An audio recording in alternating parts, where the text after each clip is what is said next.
Hey, you're back. So our project for today is going to be to install the Motordyne E370 catback exhaust system with high flow cats in the mid pipe.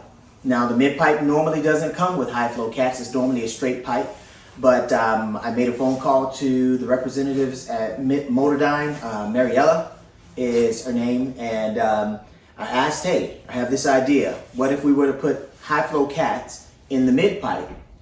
And she said, we can do it. So I went ahead and ordered it that way. So it is a custom setup, or bespoke, as they say. And so we're gonna get it installed, and we'll go for some flybys. We'll do some inside the cabin, some outside the cabin, give you a chance to hear what the car sounds like.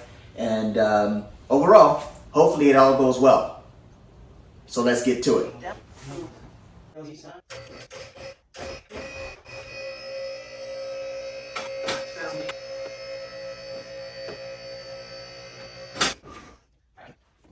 Okay.